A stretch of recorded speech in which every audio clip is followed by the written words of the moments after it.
Mine børn, lad os alle takke for denne herlige mad. Og lad os også takke for besøget af denne modige unge mand, som vi ærer i aften. Jeg ville ønske, det ville være. Jeg har intet ærefuldt gjort i mit liv. Først så redder du Zippora ud af Egypten. Så forsvarer du mine små døtre mod 2 banditter. Er det ikke noget? Du ved åbenbart ikke, hvad der er værd at ære. En enkelt tråd i en gobelin, nok så farverig og flot, vil aldrig se sin rolle i et mønster i et større blot. Og den sten, der troner på bjergets top, og som alle spejder mod, tror den er mere vigtig end de sten ved bjergets fod. Så hvordan kan du se, hvad dit liv er værd, og leve med manér? Du kan aldrig se det med menneskers syn. Du må se på dit liv, se på dit liv, som himlen ser.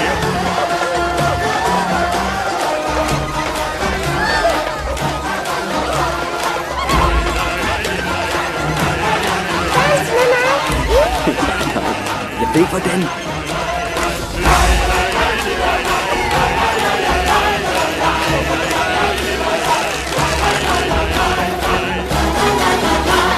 En sø af guld midt i ørkene sand slås ud af en kølig bæk, og ved hjælp af kongers rigdom mod en hyrde nøj for er væk. Hvis en mand han mister alt han har, er han virkelig intet værd.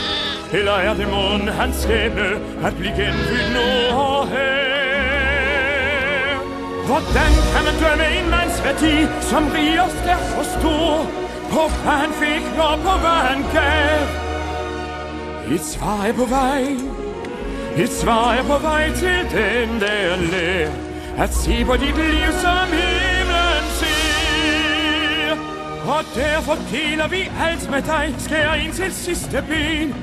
Når alt du har er intet, er der nok til hver og en. Og alle vil altid blive blæst omkring af skæbnes vejr og vind. For selvom du ikke kan alle trin, dans med mig. Nej, nej. Dansen ind. Virvles ud i dansen ind.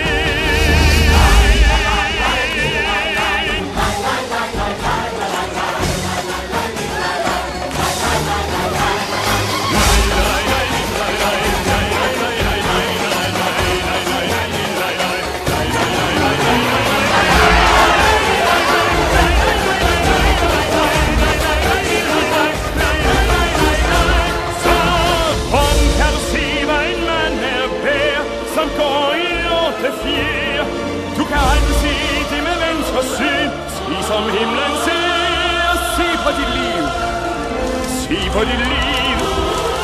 Se på dit liv.